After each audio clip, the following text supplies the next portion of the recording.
네, 기도하겠습니다. 하나님 감사합니다.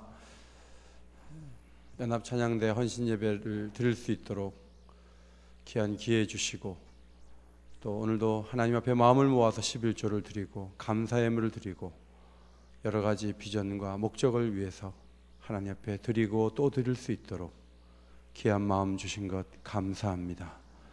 이 예물을 받으시고 하나님만이 주실 수 있는 놀라운 평안과 은혜를 성도들의 삶 속에 넘치도록 부어 주옵소서. 오늘도 이 밤에 말씀을 주셔서 그 말씀이 모든 찬양대원들에게 힘이 되게 하시고, 또 일심교회를 향한 하나님의 귀한 마음이 전달되는 은혜의 시간 되게 하여 주옵소서. 간구하오며 예수님의 이름으로 기도하옵나이다. 아멘. 옆 사람과 인사하시겠습니다. 잘 나오셨습니다.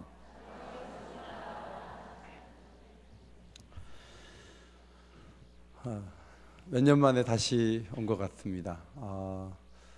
저녁 예배를 드리는 교회가 많지 않은데 저녁에 이렇게 모이시는데 많이 오셔서 또 예배 드리는 모습 보면서 많이 도전이 되고, 저희 교회도 오후에서 다시 저녁으로 옮겨야 되는가 그런 생각을 할 정도로 여러분의 따뜻하고 풍성한 모습이 뵙기가 참 좋습니다. 내 백성을 보내라는 제목의 말씀입니다. 여러분, 상대방에게 뭔가 제안할 때 안 들어줄 것 같으면 얘기 안 하는 게 지혜롭고요, 들어줄 타이밍과 인상을 봐서 적절한 때에 말하는 것이 지혜로운 거죠. 하나님이 바로에게 내 백성 보내라 얘기하셔도 바로는 보낼 마음 없거든요. 그런데 보내라고 모세를 보내서 말씀을 하셨어요. 바로에게 가기 전에 모세한테 한 말씀이 출애굽기 3장 18절인데 방송실에서 띄워주실 수 있어요? 3장 18절에 보면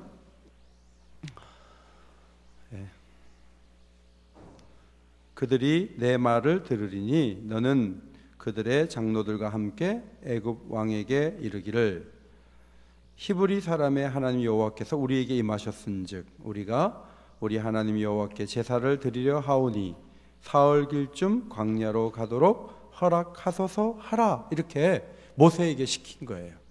그래서 모세가 이제 바로에게 가서 아론 형과 함께 바로에게 가서 하나님 말씀을 전하는 거예요. 내 백성을 보내라. 하나님이 말씀하셨다는 거죠. 내 백성을 보내라. 그러면 그들이 광야에서 내 앞에 절기를 지킬 것이니라.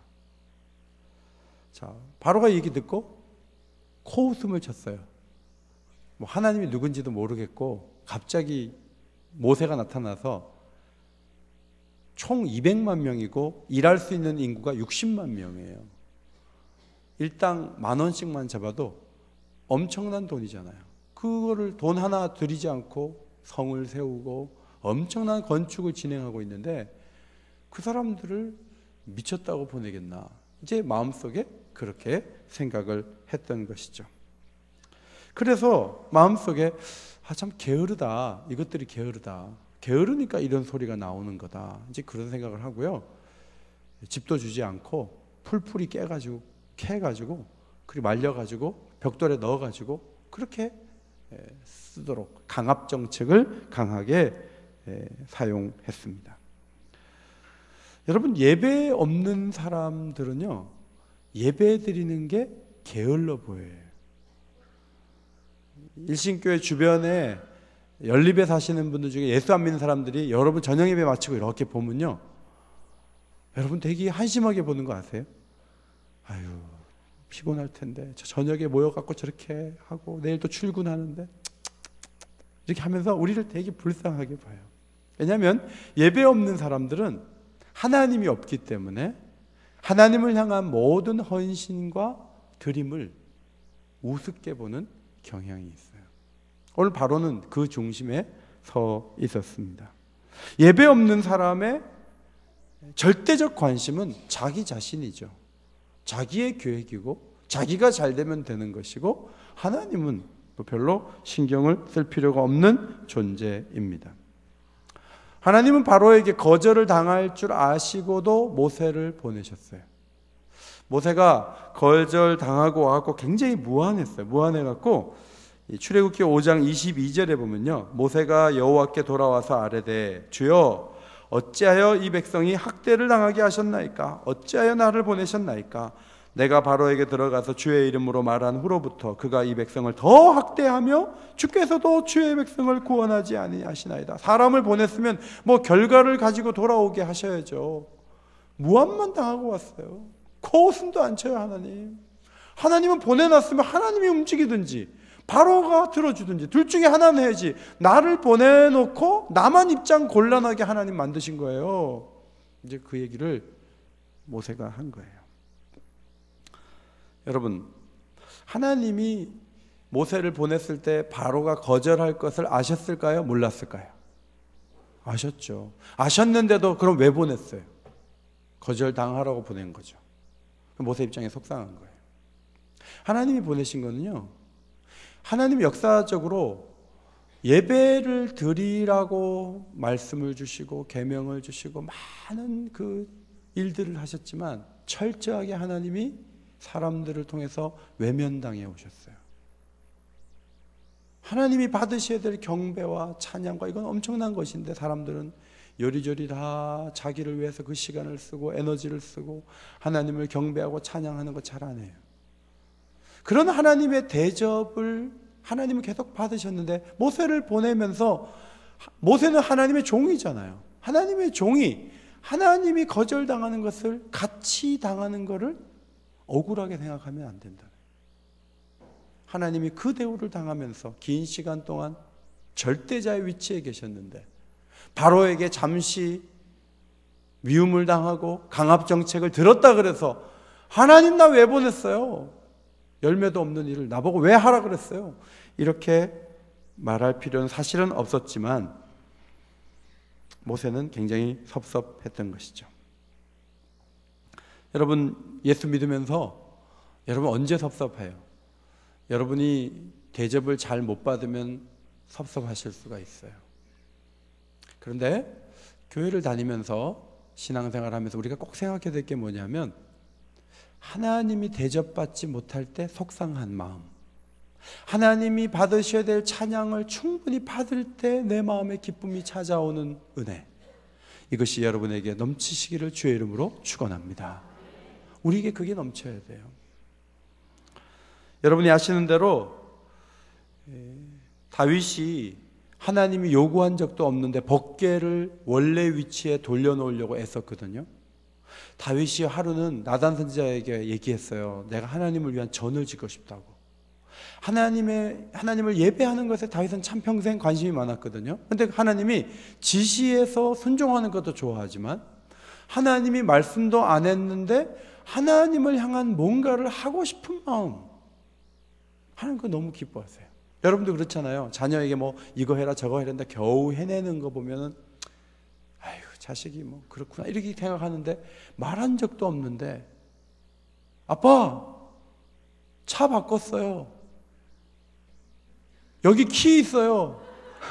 아빠 가지세요. 뭐 이렇게 하는 아들은 세상에 눈을 뜨고 찾아볼 래도 없지만 만약 뭐 그렇게 뭐 해서 뭐 애가 막 있는데 막 같이 협의해가지고 차도 막 바꿔주고 뭐 이러면 아버지가 돈이 아무리 많은 사람이라도요 감격스러운 거예요.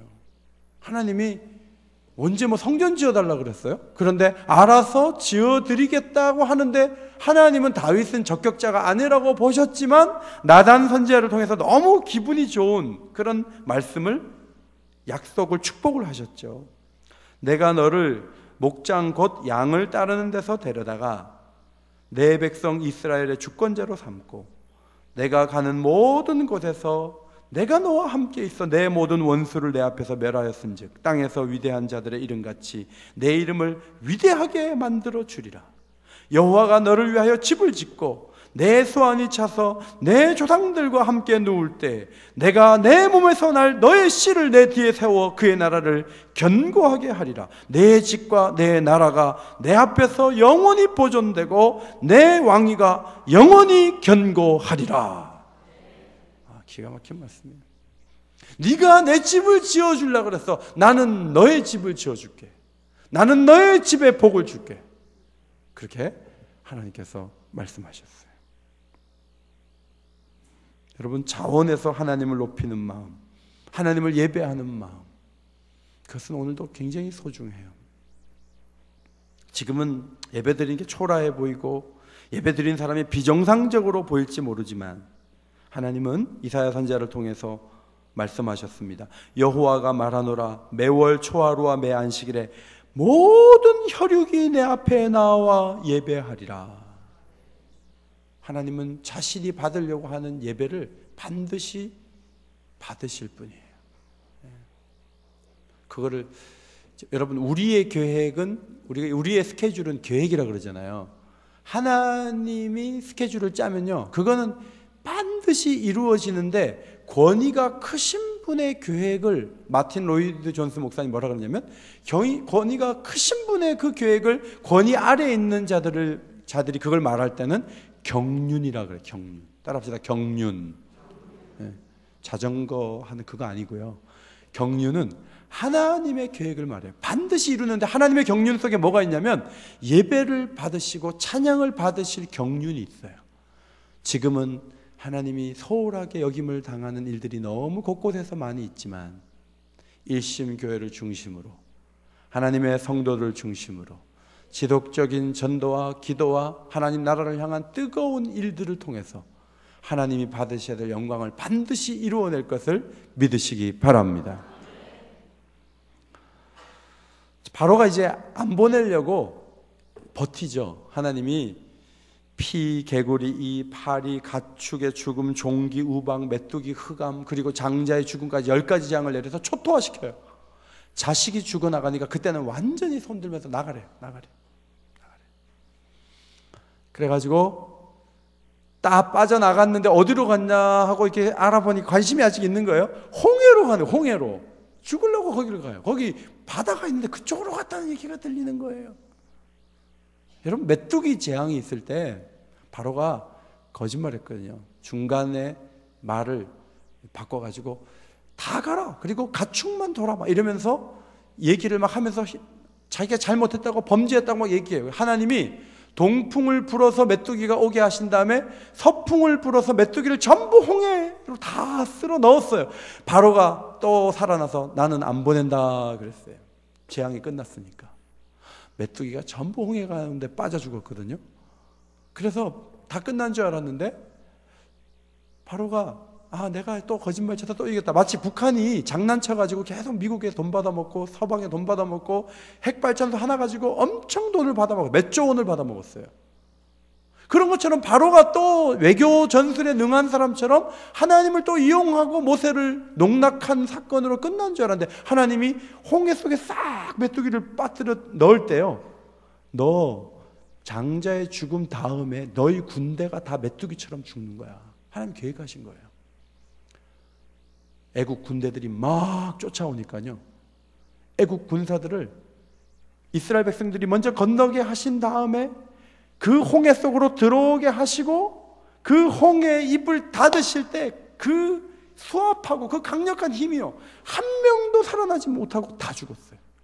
하나님이 완전히 바로의 권세를 꺾으셨어요. 그런데 여러분, 그 꺾으셨을 때 이스라엘 백성들에게서 터져나온 게 뭔지 아세요? 따라합시다. 찬송. 찬송이, 성경에 보면 최초로 찬송이 터져나온 게 언제인지 아세요? 홍해가 탁 덮쳤을 때. 그러니까 그때는 언제냐면 구원을 받고 심판을 볼 때, 자기네들을 그렇게 괴롭히던 사람들이 물에 다 심판받고 자신들은 한 사람도 빠짐없이 완벽하게 건넜을 때 찬송이 터져나왔어요. 찬송은요, 그 힘이 어디서 오냐면요, 감격에서 오는 건데, 그 감격은 건짐받았다는 데서 찬송이 터져나오는 거예요. 찬양대를 몇 년 하다 보면요, 의무감에 빠져요. 그래서 찬양대가 늦게 오기도 하고 하기 싫기도 하고, 막 11월 달 되면 저희 교회도 찬양대 안 하겠다고 막 그냥 성가대장한테 전화하고 교역자한테 얘기하고 막 그런 분들이 계세요. 그러니까 시간이 지나다 보면 찬양이 식죠. 식는데 원래 이 찬송이 처음 터져 나온 게 언제냐면 홍해를 건넜을 때예요. 홍해를 건넜을 때 모세의 입에서 최초의 찬송이 터져 나왔는데 3절 이하 몇 절을 보시면 여호와는 용사시니 여호와는 그의 이름이시로다.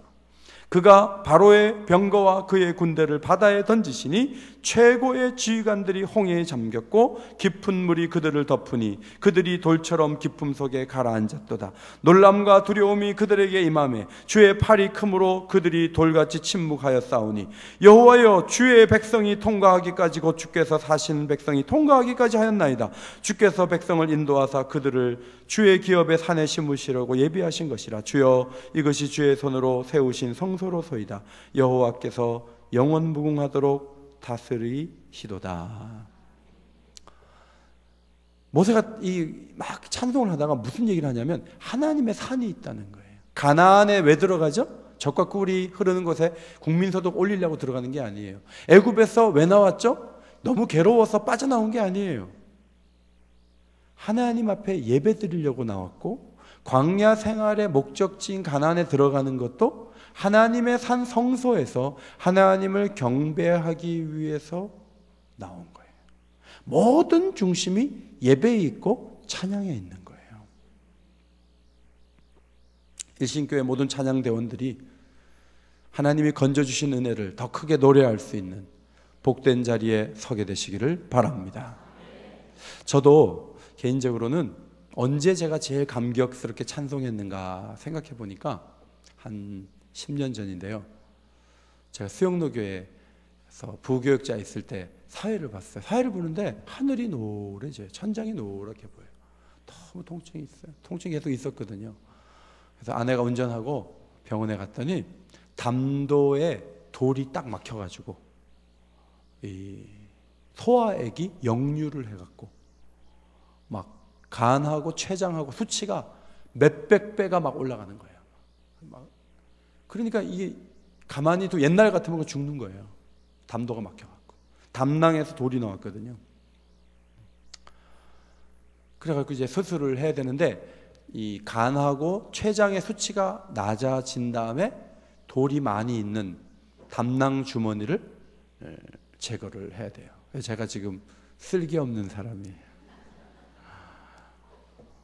근데 이제 수치를 낮추는 때 계속 링거 맞고요. 그냥 가만히 있으면서 이제 수치를 낮췄는데 시간이 많잖아요. 많은데 이제 수술을 앞두고 있잖아요. 그러니까 찬송을 하고 싶더라고요. 그래서 1장부터 찬송을 불렀어요. 그래서 하루에 30장씩 불렀어요. 긴 절수 다 부르면서 그때 그 노트북에 반주기도 있었어요. 그래가지고 저 혼자 이렇게 30장씩 이렇게 부르는데 무슨 생각이 들었냐면 참 아프고 힘든 중에 하나님의 회복을 구하면서 그렇게 찬송을 했는데 기도원 갔을 때보다요 수술 앞두고 매일 30장씩 부르는 게 너무 은혜가 되더라고요. 그래서 제가 그때 결심한 게 있어요. 매일 바쁠 테니까 10장만 부르기로. 여러분에게 문제를 드립니다. 그러면 제가 태어난 후에 매일 10장을 불렀을까요? 못 불렀을까요? 괜찮아요. 얘기해 보세요. 저 보니까 부르게 생겼다. 그럼 불렀다 그러시고요. 자기도 사람인데 어떻게 맨날 10장씩 불러? 못 불렀다. 불렀을까요? 못 불렀을까요? 못 불렀어요. 이러면 어떻게 알아요? 불렀어요? 못 불렀어요? 못 불렀어요. 얼마나 바쁜데요. 태어나고 나니까 10장이 뭐예요? 한 장도 못 부르는 날이 너무 많은 거예요.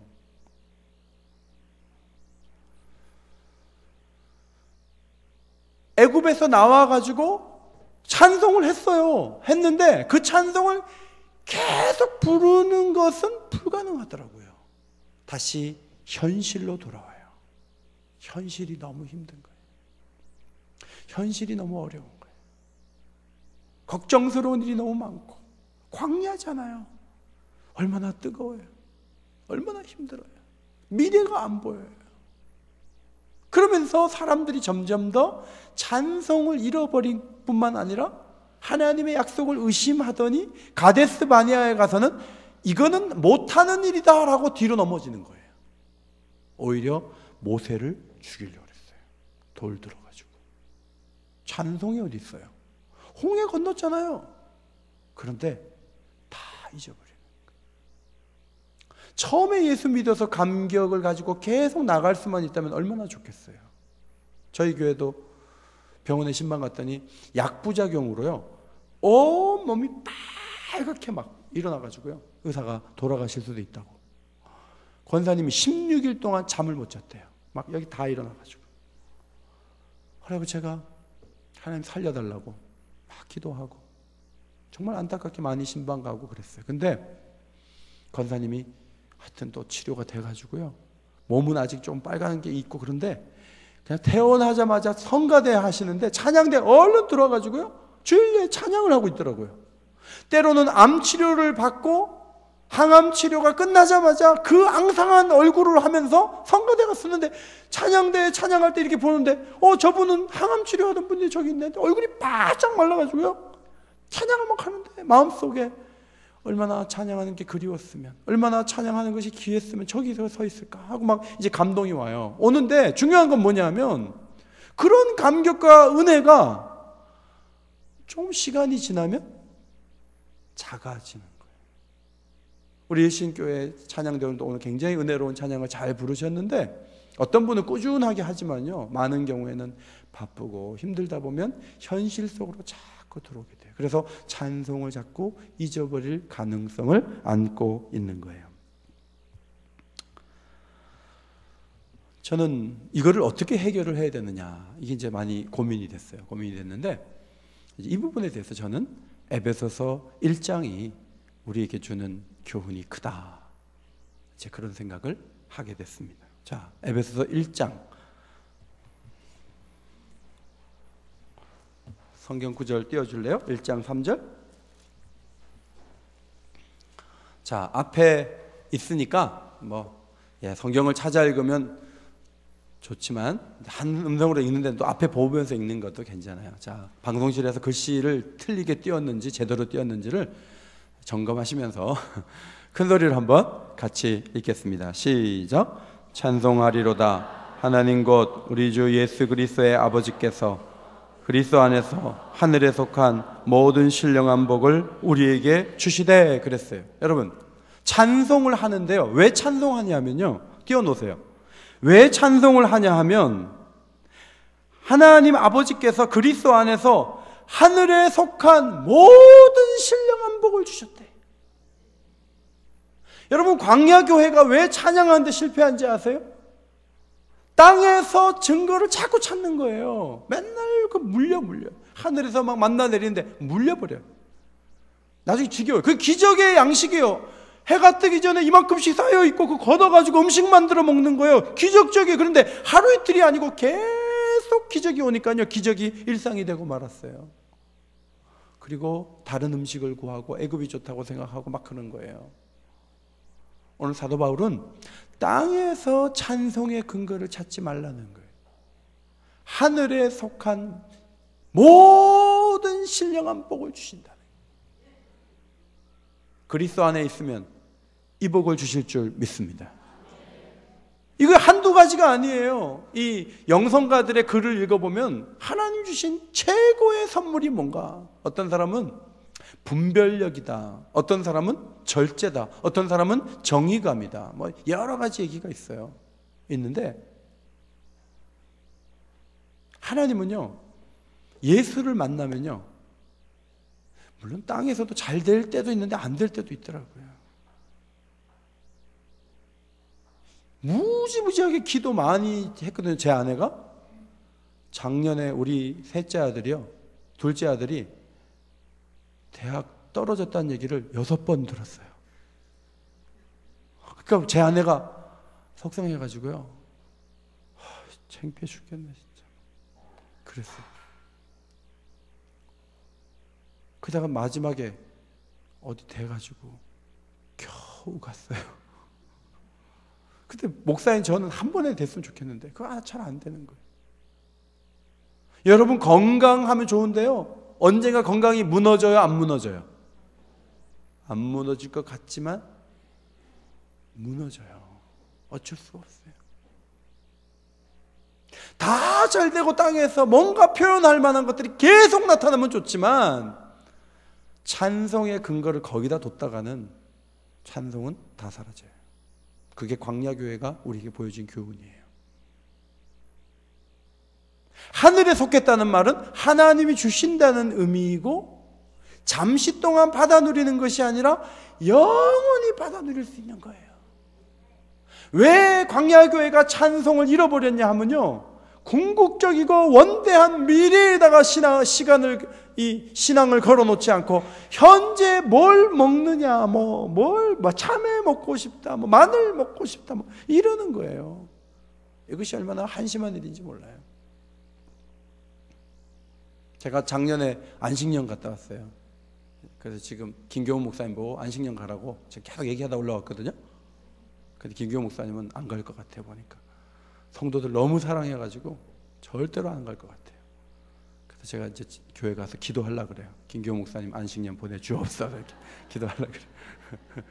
안식년 가는데 비행기를 타고 가는데 달라스에서 집회 요청이 있어갖고 10시간도 넘게 갔어요. 거의 호텔방 들어갈 때까지 거의 24시간 걸렸어요. 근데 여러분 비행기 타고 갈 때요 정말 힘들잖아요. 좁은 공간에 앉아갖고 맨날 안전벨트 매라 그러고, 그래갖고 이륙해서 화장실 좀 가려고 그러면 또 누가 들어가서 밖에서 이렇게 서 있고, 음식도요 막 이렇게 나와요. 나오는데 조그만 거 이렇게 했다가 잘못하면 떨어져요 자꾸. 그래갖고 막 짖는 거예요. 짖는데 되게 힘들어요. 그리고 10시간 정도 타면 막 다리가 퉁퉁 부어요. 어떤 사람은 뚝배기에 국물 떠먹는 맛에 행복한데 비행기에서 뚝배기에 뜨거운 국물 먹을 수 있어요, 없어요? 그거 안 줘요. 그거 누구도 안 줘요.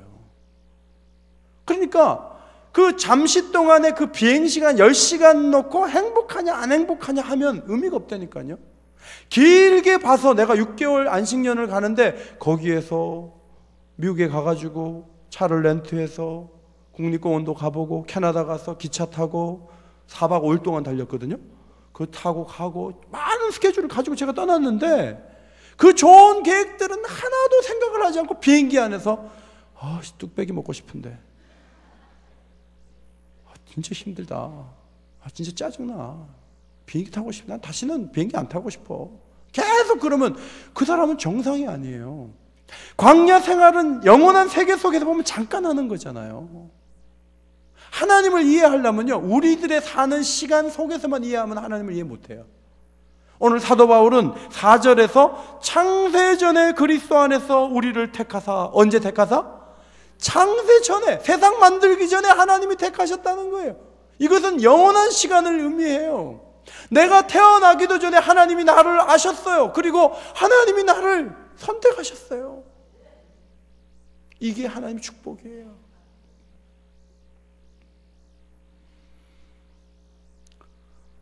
왜 선택하신지 아세요? 따라합시다. 거룩하고 흠없는 아들 만드시려고. 그래서 택한 거예요. 여러분 어떻게 하나님의 아들이 되죠? 영접하는 자 그 이름을 믿는 자에게는 하나님 자녀가 되는 권세를 주신다 그러니까 영접하면 하나님의 아들 돼요. 로마서의 말씀 보면 하나님의 영으로 인도함을 받는 자들은 곧 하나님의 아들이라 그랬어요. 성령의 인도를 받으면 하나님의 아들이 되는 거예요. 근데 거기서 끝나지 않아요. 하늘에 속한 모든 신령한 복을 계속 부어주시면요 거룩하고 흠없는 아들이 되는 거예요.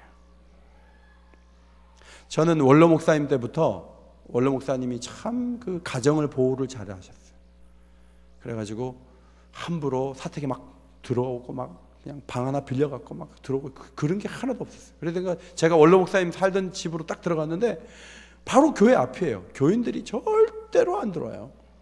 안 들어가지고 하여튼 제가 고마웠던 게 애들 키운 다음에 생각해 보니까 애들을 잘 보호를 했고 또 공급할 거를 제때 공급하고 그렇게 참 감사하게 애들을 잘 키워서 이제 둘째는 벌써 군대 갔다 왔어요. 큰애는 지금 학교 다니고. 근데 목사님들 중에 이제 공급을 안 해주면서 신앙만 앞세웠던 집들이 있어요. 그런 집들은 거의 목사님 자녀들이요 막 삐뚤어 나가요. 막 사람들에게 주목받으려고 막 이상한 행동하고, 표현 겉으로 보기에는 목사님 아들이에요. 그런데 제대로 공급을 안 해주니까 막 화가 나고, 뭐 비전이 뭐냐 그러면 돈 버는 거라 그러고 막 그쪽으로 가는 거예요. 여러분, 우리를 하나님 자녀만 삼아주신 것이 아니고요, 하나님이 하늘에 속한 모든 신령한 복을 우리가 원할 때마다 부어주시는 거예요. 그걸 계속 공급받다 보면 이 속에 인간적이고 세상적인 것들이 하나씩 깎여가면서 거룩하고 흠없는 자녀가 될 줄 믿습니다. 이게 하나님의 축복이에요. 하나님 우리를 거룩하게 만드는 방법은 그런 것들이에요. 찬양대가요, 빠지지 않고 발성을 잘하는 것만 찬양을 잘하는 건 아니에요. 찬양대가 오늘을 노래하고 있지만 그 마음속에는 나를 구원해 주신 은혜와 하나님의 앞으로 이루어 주실 경륜을 생각하면서 구원의 감격을 노래하고 항상 감격이 살아 움직이도록 해야 되는데, 오늘 사도 바울은 에베소서를 쓸 때는 감옥에 있었거든요. 감옥에 있을 때 이렇게 묶고요, 한쪽을 저쪽으로 해가지고 로마 군인한테 또 묶어놔요. 못 도망가게. 뭐가 찬송할 만한 일이 있어요? 찬송할 만한 일이 아무것도 없어요. 그런데 하나님이 자기의 아들들이 되게 하시면서 1장 6절에 거저 주시는 그의 은혜의 영광을 찬송하게 하려는 것이라. 땅의 것을 가지고 노래하려고 하면 언젠가 그 노래는 스탑되고 말아요. 그 노래 소리는 작아지고 말아요. 그런데 하늘에서 주시는 담이 없는 은총을 계속 받는 거예요. 기도하면서 받고, 말씀 보면서 받고, 교회 봉사하면서 받고, 여러 가지 통로들이 참 많거든요. 그 채널을 다 동원해서 하나님이 계속 공급해 주면요, 내가 정말 잘 살아야 되겠다, 이런 마음이 들어요. 안식년을 갔는데 하나님은 일하시는 것만 난 좋아하는 줄 알았어요. 근데 제가 이제 아이들하고 밥을 먹으려고 하면, 옛날에 어릴 때 그냥 아무 데서 먹었는데 이제 애들이 크니까 의자에 앉아야 돼요. 의자에. 그 공원 같은 데 이렇게 보면은 가끔 하나가 나오는데 그 사람 많은데 어떻게 그 한 자리가 딱 눈에 보이는데 거기 딱 가가지고 딱 밥 먹고요. 밥 먹고 그리고 차 딱 타고 문 딱 닫으면요, 소나기가 쫙 와요. 근데 그게 한 번이 아니고요, 계속 몇 번 그러니까 소름이 끼쳐요. 하나님이 내가 쉬는 것도 보고 계시나 봐. 이런 큰 사랑을 입다가 무슨 생각이 드냐면, 돌아가서 열심히 해야 되겠다, 잘해야 되겠다, 성실하게 해야 되겠다, 그런 마음이 드는 거예요. 하나님은 자녀들을 코너에 몰아넣고 막 매질하면서 일시키는 분이 아니에요. 하나님 우리를 인격적으로 대하시고 굉장히 잘해주세요. 아멘입니까? 그런 사랑을 계속 받으면요, 그 사람은 사랑의 사람이 되고 평안의 사람이 되고 좋은 사람이 되는 거예요. 그 사람 입에서 찬송이 터져나와요. 그 찬송을 하나님이 받으시는 줄 믿습니다. 마지막으로 제가 어제 설교 준비하다가 저희 교회 2부 찬양대가 있는데 9시 반 예배인데요, 굉장히 일찍 모여요. 한 7시면 모여요. 2시간 반 남았는데. 외국에서 공부하신 지휘자인데 뭐 그렇게 열심히 있어요. 그러니까 9시 좀 일찍이니까 11시 예배에 비해서는 대원들의 수준은, 음악적 수준은 높지 않은 편인데 아주 일찍 모여서 막 기도하면서 하는데 영적인 찬양이 드려지는데, 거기에 남성 파트에 노은식 집사님이라고 한 분이 계세요. 근데 그분이 몇 년 전에 전도 집회 때 오셨던 분인데 지금 찬양대가 있거든요. 그분이 간증하신 글이 생각이 나갖고 제가 오늘 아침에 간증문 좀 복사해 갖고 오라 그랬어요. 여러분 읽어드리려고 제가 마지막으로 읽어드릴게요. 이거 한 2년 전에 했던 거니까 지금 한 5년 됐어요. 저는 예수님을 영접한 지 3년 되었습니다. 지난 세월을 되돌아볼 때 젊었을 때부터 직장생활 할 때나 사업을 할 때도 술은 밤새 마셔도 모자랐고 담배에다 모여 노는 것은 무척이나 좋아했습니다. 가정은 돌보지 않고 경제적으로도 무책임했습니다. 밖에서는 늘 사람들이 따라다니고 돈도 밖에서는 많이 썼지만 아내에게는 인색했습니다. 아이들 사춘기 때 같이 있어주지 못해 아이들 마음에 상처를 많이 주었습니다. 사업이 잘 되면서 돈을 물쓰듯 쓰다가 도박에 손을 댔고 모든 재산을 다 탕진했습니다. 모든 일은 내가 저질러 놓고 그 자리를 피해 3년을 집을 떠나 있었습니다. 당뇨가 왔고 몸과 마음이 다 망가지며 이젠 집에 와서 죽어야겠다고 돌아왔습니다. 와서 보니 아내는 교회에 다니고 있더군요. 나에게 잘못을 추궁하지도 않고 싸움도 걸지 않았습니다. 오히려 이제 같이 살자고 딸하고 나를 붙잡았습니다. 그리고 편안하게 해주었습니다. 2달 후 교회 한번 가자고 하더군요. 소원이라면서. 그 소원 못 들어주겠냐며 따라 나섰습니다. 교회 갔는데 말씀 축제의 날이었습니다. 찬양을 듣는데 눈물이 흐르기 시작했습니다. 다음 날 아내에게 나도 새벽기도 가겠다고 말했더니 좋아하더군요. 하나님을 알기 위해 열심히 성경을 보기 시작했고 새벽마다 기도하며 눈물 콧물 다 쏟아냈습니다. 내 죄가 어찌나 많은지 회개하며 내 생각과 가치관이 바뀌기 시작했습니다. 여러분, 이분이요 1년을 울었어요. 1년을 계속 울어요. 무슨 눈물이 그렇게 나오는지 20-30분 우는 게 아니고 2시간씩 1년을 울었어요. 근데 속으로 죄가 되게 많은가 보다 그랬어요. 엄청 회개하는 거 엄청. 이분이 얼마나 못됐겠는지 시어머니가 며느리 보고 내 아들은 사람 아니니까 너 네 길 가라 그랬어요. 근데 그 사람이 우리 교회에 와가지고 변화가 된 거죠. 술, 담배가 갑자기 싫어졌습니다. 술, 담배를 끊고 내 속에 있는 죄악들이 씻기니 몸과 마음이 깨끗해지며 좋아졌습니다. 그때 가정이 보이기 시작했습니다. 전엔 돈이 행복인 줄 알고 헛된 것을 쫓았는데 하나님을 알고 나니 조그만 것에도 감사하고 감사하니 점점 행복이 넘쳤습니다. 아이들에게도 진심으로 다가가 용서를 빌고 화해하니 이제는 더 없는 사이가 되었습니다. 다혈질이던 내 성격도 온화해졌고 이제는 모든 것을 대화로 풀어갑니다. 내 모습이 변하니 부모 형제들도 교회에 나가게 되었습니다. 건강도 아주 좋아졌습니다. 하나님을 사랑하는 자에게 잠을 주신다고 했는데 불면증도 사라져 잠을 잘 자고 내 속에서 즐거움이 샘솟듯 나옵니다. 지금은 나날이 행복함을 느끼며 새로운 삶을 살아갑니다. 하나님의 사랑을 받았으니 이제 나와 같은 아픔을 겪었던 사람들에게 전하고 나누는 삶을 살아가려고 합니다. 여러분, 이분이 집이 은평구로 이사 갔는데 저희 교회 오려면 버스 타고 가야 되는데 첫 차 타고 새벽기도 나와요. 그리고 8시까지 안 움직여요. 교육자들 집에 다 가는데 출근하려고 안 움직여요. 그리고 이분의 마지막 기도의 마지막은 찬송이에요. 스마트폰 켜놓고 어두운 데서 부르기 시작하는데 제가 강단에 앉아서 들어보면 곡조가 하나도 안 맞아요. 그 많은 노래를 자기가 어떻게 알아요? 그러니까 막 이상하게 불러요. 근데 저는 아침에 강단에서 이제 설교 준비도 하고 기도도 하고 그분 이 찬송 소리가 들리면 하나님이 얼마나 좋아하실까? 하나님이 얼마나 기뻐하실까? 안타까운 것은 죄가 많아서 회개한 사람이 찬양됐으면서 기쁨으로 막 움직이는데 교회 오래 다닌 분들이요 성가대를 하다가 안 하고 뒤서고 기쁨도 없고 찬송도 잃어버리고 교회를 떠날까 말까 그러고 앉아있으면 이게 도대체 어떻게 된 일인가 그 생각을 하게 돼요.